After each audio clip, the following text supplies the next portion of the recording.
Hello everybody, this is Skyflight44, aka Zect44, and today I'm going to be talking about Lord of the Rings LCG again. We're finally getting through the rest of the core set cards. We're going to be talking on whether or not they're any good, and whether or not they're any good in our campaign. I'm also going to be talking about not just lore, but also Gandalf. So, let's see. Are the heroes any good? Well, actually, yeah. Starting with Glorfindel. Glorfindel for a cost of 12 is a 3-3-1-5. He probably shouldn't be used to defend, but he can with his wonderful hit points.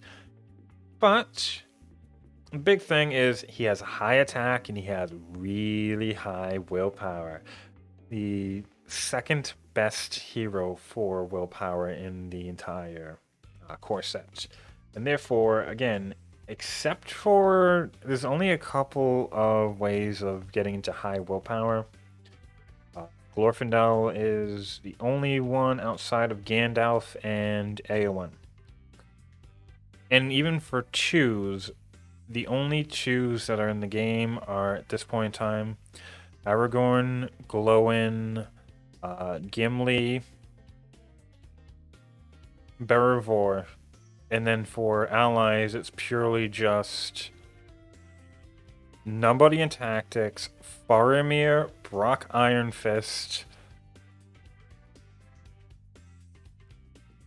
and that's it. Getting a high amount of willpower isn't very easy to do in the core set. At the very least, Glorfindel definitely holds up that role of being able to do multiple different things, including questing. His action isn't necessarily very good, but later on, specifically with when Elrond is also in play as a hero, that's when Glorfindel's healing ability is really useful. So you pay one resource from Glorfindel's pool to heal one damage on any character. This is lovely because not all healing abilities allow you to heal characters, just heroes. And with Elrond's effect, his effect allows him to, anytime you heal a character, you heal them one more. Glorfindel's ability basically heals for 2 instead of for 1, which is enough for basically to heal several different characters, like to full. Berovor, on the other hand, is a cost of 10, a 2-2-2-4.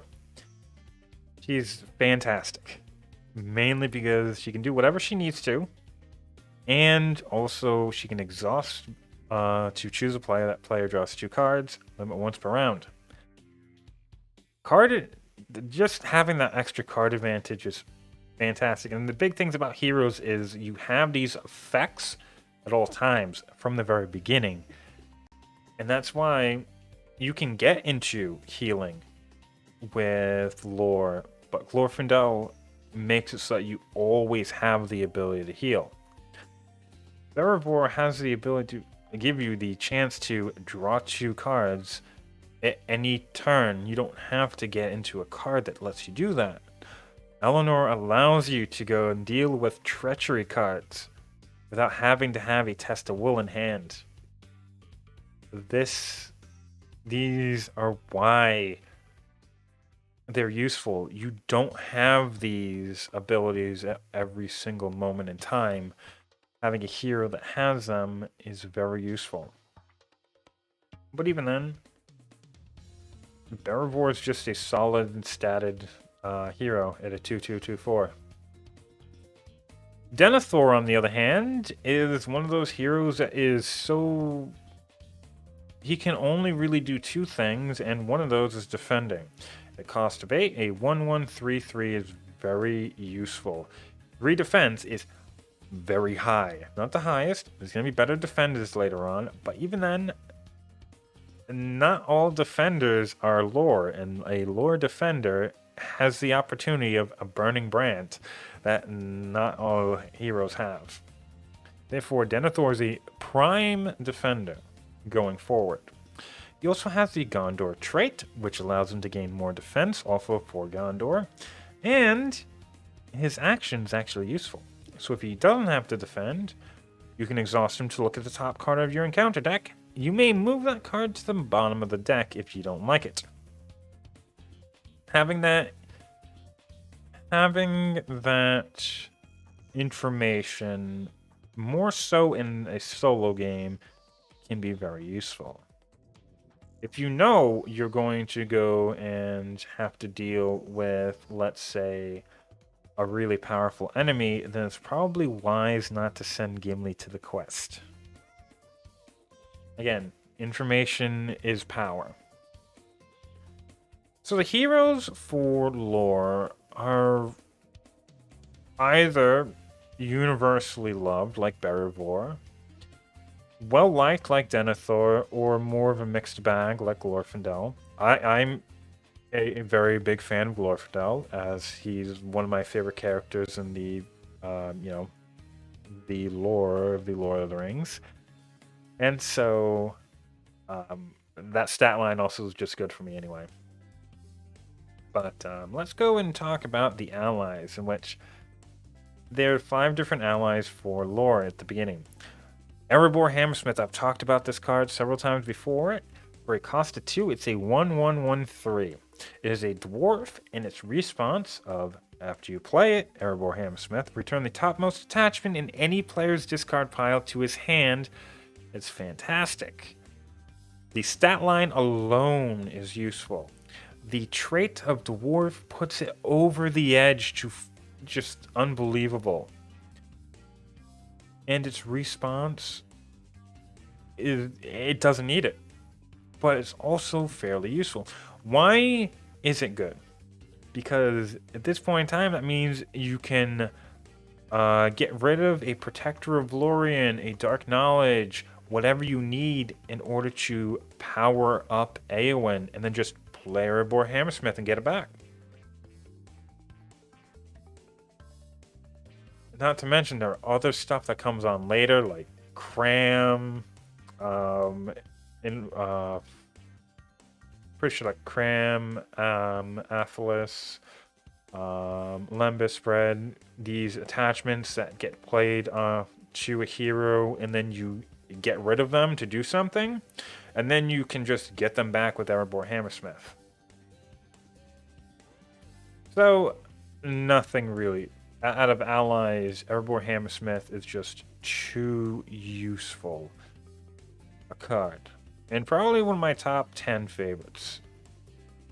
Miner of the Iron Hills, though, like I said earlier, Guard of the Citadel has for just 4 in stats for a cost of 2 isn't very good. I would say at least 5 for a cost of 2 is when it actually starts getting, decent and good. But you have to have a good effect if you're going to run it like this, like Miner of the Iron Hills does. It's also a dwarf, which always adds into its lovely value. But it's responsive after it enters the play. Choose and discard 1 condition attachment from play.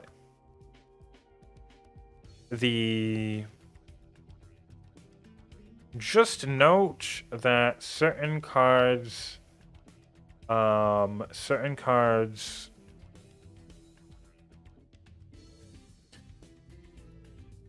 do note that when a card enters play, you don't have to go through and play it in order for its effect to go off. It's as it enters play, you can sneak attack puts an ally into play, but you don't have to just hard play it. So, Miner of the Iron Hills is just fantastic because its effect is nigh unique for a long time. There are not many effects that allow you to discard conditional attachments from play. Daughter of Nimrodel. This is an interesting card. Not necessarily the best. Could be better off. It has a terrible stat line of 1001. What is the point in having that 1 willpower? You might as well at least just have 2 hit points in order to, at least if a treachery goes off, it's not going to be dead in a single notice. I mean, that's why we're not going to go about questing with Daughter of Nimrodal. On the other hand, having the ability to exhaust Daughter of Nimrodal to heal up to 2 damage on any one hero allows you to modulate damage for Gimli, for Glowin, heal everybody else up. It has its uses, like I've said, for a lot of cards, but I think it's just a little bit too fragile for it to be useful for anything else. And even then, it's only as useful as you have damage on heroes, which means you also have to have damage specifically on heroes and not allies. Then there's Hanumarth River Song. Hanumarth River Song is a cost of 1, 1 willpower, 1 attack, 0 defense, and 1 hit points. Unlike others, Hanumarth River Song is a little bit more useful, mainly because a cost of 1 hit point isn't so difficult. You can actually do stuff with it. Are you going to be going questing? Well, possibly, because at the very least, if you lose them, it's only a cost of 1, not a cost of 3, like some other ones that I've been complaining that only have 1 hit point. 1 attack? Well, that's fine. There isn't many allies that cost 1 right now. And the fact that its action is fairly useful. So you exhaust Hanumarth River Song to look at the top card of the encounter deck. You can't do anything about it, but you can plan around it. There is a point where after everything is set, like let's say after the encounter phase, after all your defenders have been dealt with, you can possibly, if you don't attack with Hanumarth River Song, exhaust Hanumarth to use its effect. Before you eventually just refresh and then ready Hanumarth. Because again, exhausted characters have a target on their back in the early portion of the game. Leowine, on the other hand, for a cost of 2, it has, again, horrible stat line, but that doesn't really matter. 1 willpower, doesn't really matter, but at least it has 2 hit points. What you're going to be using it for is exhaust Leowine to choose a player. That player draws 1 card. You can use this over every single round, which is great. This is also a Rohan ally, and Rohan has a few more opportunities early on to ready characters than others, which means Glaewine, the more ability you have to ready allies, and specifically ready multiple characters, Glaewine becomes more and more useful. Not to mention, the fact that he already has 1 willpower does allow him to quest later on with some of the Rohan support that increases willpower. So we can go and start talking about the attachments. There's some decent allies. Well, again, Erebor Hammersmith's fantastic. Miner of the Iron Hills is just niche enough that you have to use him. And Glaeowine's actually really useful. But the attachments are a little bit less so, or a little bit less flexible. Forest Snare is actually quite good. For cost of 3, attach to an enemy engaged with the player. Attached to an enemy cannot attack. Okay, what does that mean? That means if you have something that just straight up is too powerful, but you don't want to see this thing in the staging area, you don't want to see this anywhere, then you can use a Forest Snare and then ignore it. And continue to ignore it for basically the rest of the game. That does mean Forest Snare is very useful. But do note, it is an attachment and can only be played during the planning phase, which means unless you can use a card to engage with an enemy before you can use Forest Snare, like Son of Arnor, then you have to actually survive the initial attack first. Self-preservation attached to a character. Exhaust self-preservation to heal 2 points of damage from an attached character. This does allow it to attach to anybody. However, the problem is, even if this is good, it's still expensive, and for a single character. That character better be using it, is all I'm saying. Which means this is very good for Glowin, specifically Aragorn, who can defend anywhere on the field, or just a really powerful defender like Denethor. I knew the face. Couldn't think of the name. Dark Knowledge. For a cost of 1, attached to a hero. Attached hero gets 1 less willpower. Exhaust Dark Knowledge to look at 1 shadow card that was just dealt to an enemy attacking you. Dark Knowledge has its uses even after a Burning Brand is thrown into this. The Dark Knowledge allows you to look at 1 shadow card that was just dealt to an enemy attacking you. You do not have to exhaust the hero. And more importantly, if you're using the character already as a defender or an attacker, then it doesn't matter whether or not they lose willpower. Why bother? They're not going to be using it anyway. So, this card's pretty cool. Not to mention, if you have a Burning Brand as well, Burning Brand just completely gets rid of the shadow card. But, or at least negates it, I forget which one. I think it just gets rid of it. But this allows you to, with both of them, look at one and then see if you have to defend against that one instead of another, or whether or not you have to save resources for a hasty stroke on that specific shadow card. Or we can just look at one, see that it's nothing, and then defend against the other with a Burning Brand.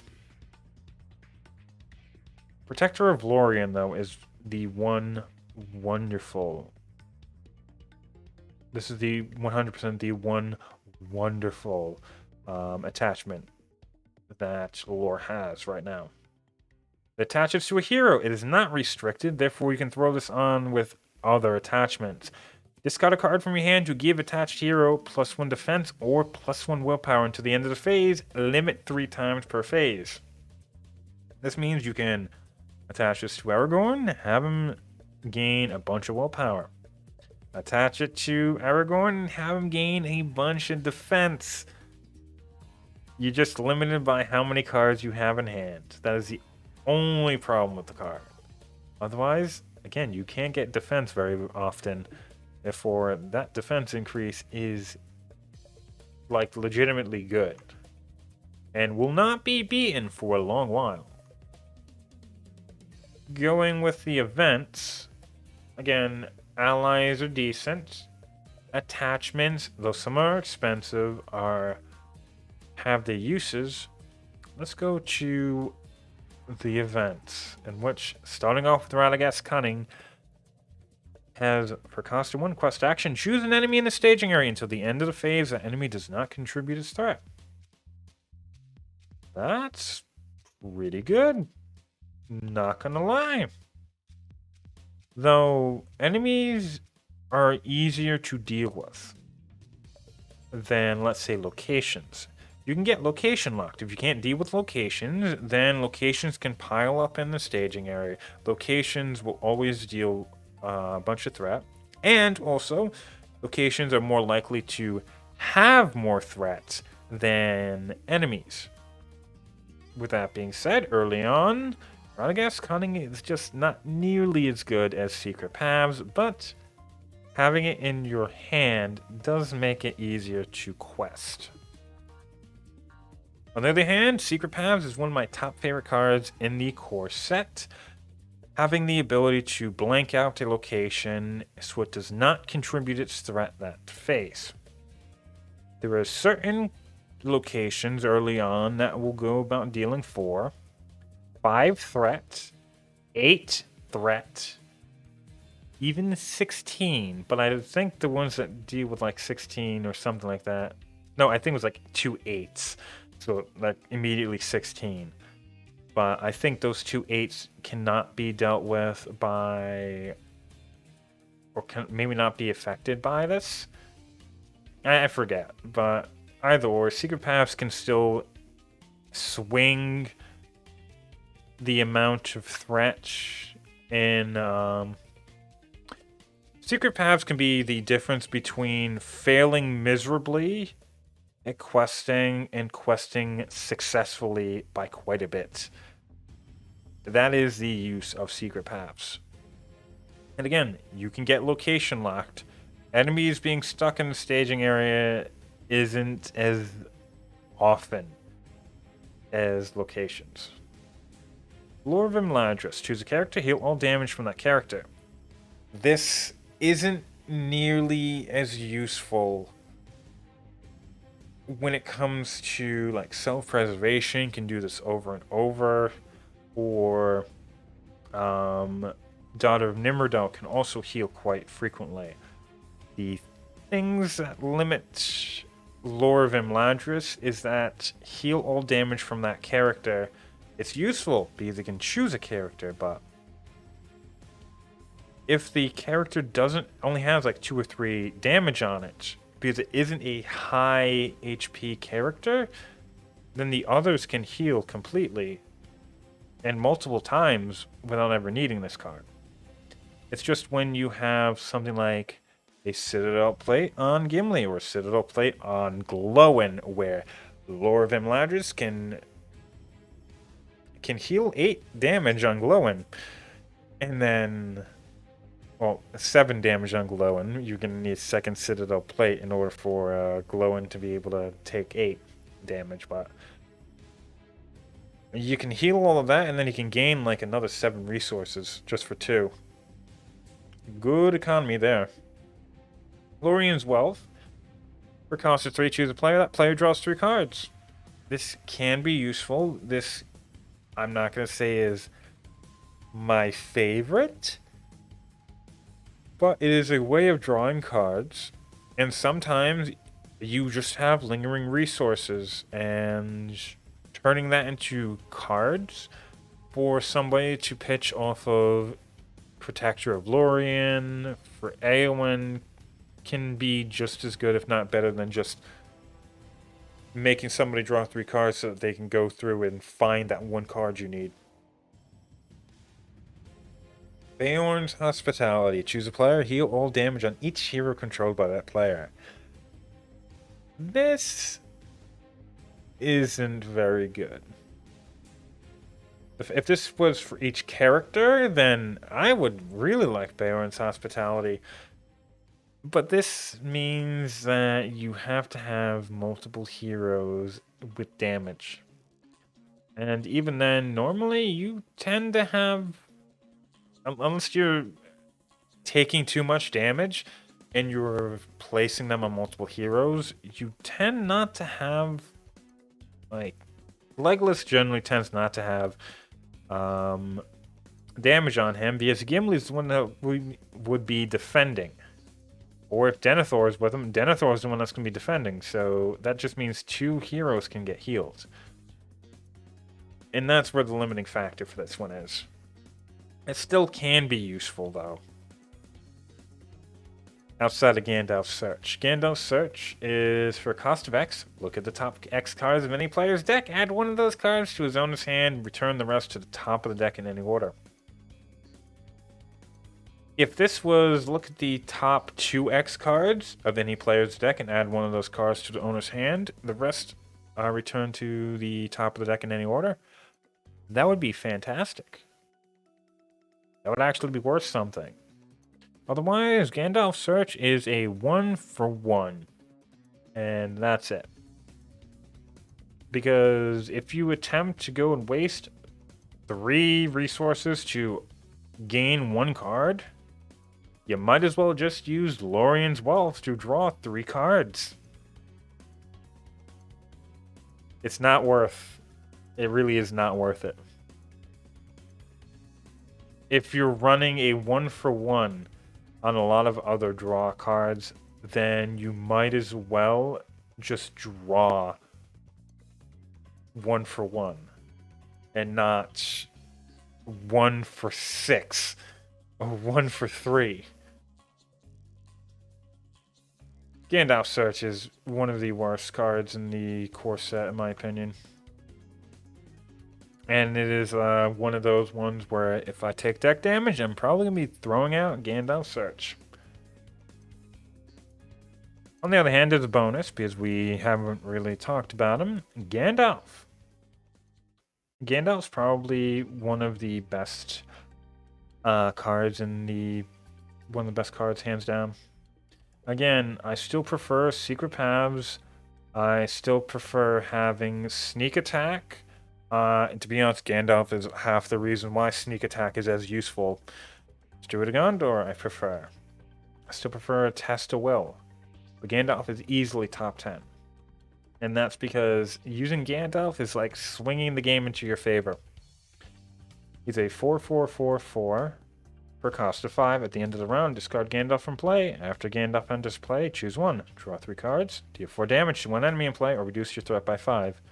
I must always use him to deal 4 damage to 1 enemy play. Outside of a Hobbit deck, in which I'm probably using him to decrease my threat by 5. So I can, keep him down. But the problem with Gandalf is the fact that he goes back to the hand at the end of the round. What makes Gandalf so good, in my opinion, is the fact that Sneak Attack exists. Sneak Attack is why Gandalf is just so useful. Because you can only have 1 Gandalf in play. You can only ever use his effect once a turn unless you're using Sneak Attack. And unless you have something to ready him, you can only use him for 1 task. But is he ever good at whatever he's going to do? With that being said, he's a fantastic ally and probably one of the best in the game so far. Now, again, Boromir is as good as Gandalf is. There's just certain cards that are just better than him. But I agree, he is like top 10.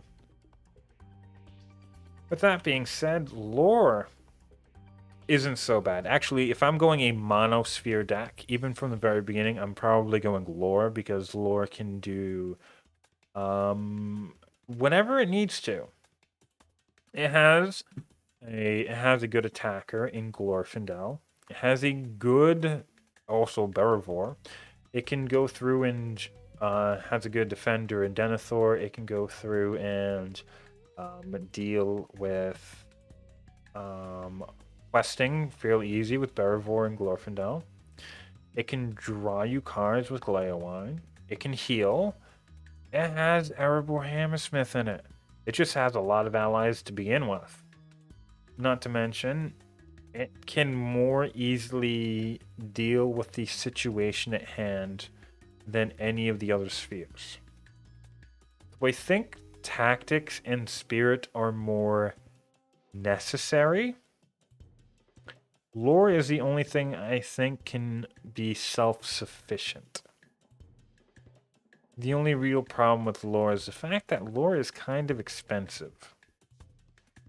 In which, outside of, again, Henemarth, Riversong, and some of the allies, Forest Snare and Self-Preservation are just really expensive. Protector of Lorien is expensive with its cost for what it does. Lorien's Wealth is kind of expensive, Beorn's Hospitality is expensive, and Gandalf's Search is just ridiculous. But oh well. Out of every single sphere, I am looking forward to using the lore sphere very early on because they get some of the best allies very early on. With that being said, have a nice day, everybody. Next time, we're going to be talking about Hunt for Gollum.